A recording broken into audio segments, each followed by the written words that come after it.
To je v bistvu predvsem stvar nekega odnosa, kot rečeno, neke kulture. Treba je biti konsistenten, treba je biti vztrajen, treba je ljudem razložiti razloge, zakaj pravzaprav morajo poslušati in razumeti potrebe stranke in šele potem oblikovati primerno ponudbo, ki bo seveda ustrezala potrebam stranke.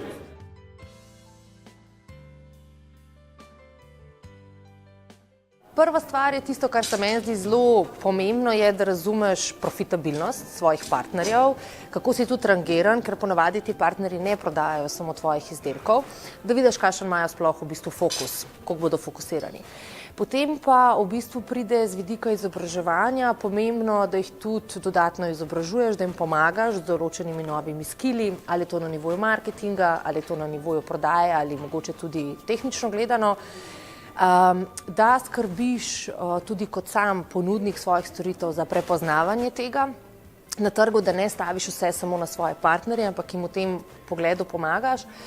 Pa kar bi jaz tukaj še dodala je tudi, da se zavedaš, kako dejansko oni prodajajo, kako pridobivajo svoje nove stranke, kako skrbijo za obstoječe, kakšen način prodaje imajo in jim pomagaš pri tem, da so v tem dejansko boljši.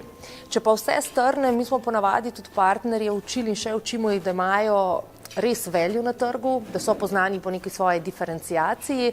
To pa zelo enostavno tudi narediš, da jih nekako pomagaš, da znajo odgovoriti na tipična 4 vprašanja. Torej, kaj je produkt, ki ga prodajajo, katero poslovno bolečino stranke ta produkt rešuje, kakšni so neki cenovni okviri, v katerih se gibljamo in pa seveda, v čem so boljši od konkurence. Ja, sigurno je prva stvar, ki je pomembna pri širitvi prodajnih programov, je ta, da v bistvu zelo dobro poznaš svoj trg in svoje kupce in seveda, da imaš v bistvu zelo dobre rešitve oziroma izdelke. Potem je pa zelo pomembno, da v bistvu veš, kaj želiš z širitvijo doseči.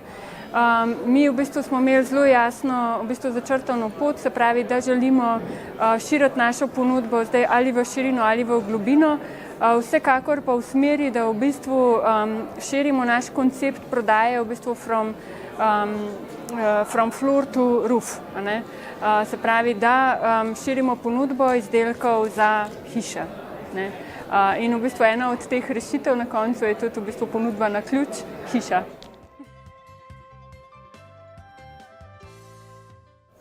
Ja, moramo razumeti, da v začetku, ko je blockchain nastal in Bitcoin bil prvi dokaz, da blockchain deluje, v začetku smo vsi, ki smo bili tehnološki zanesenjaki, smo vedeli, da je to ful dobro plačilno sredstvo za plačevati na internetu, se pravi v digitalnem svetu.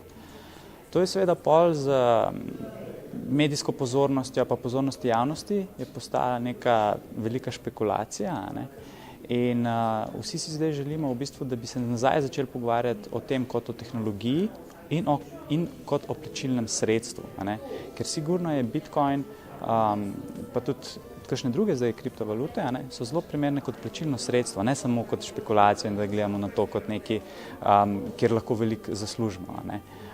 Tako da jaz mislim, da z nadaljnjim razvojem tehnologije in predvsem s tem, ko bo to vedno bolj poznano javnosti, se bo tudi ta del, se pravi, da bojo kriptovalute sprejete kot plačilno sredstvo, da se bo s časom in v naslednjih letih samo povečevalo.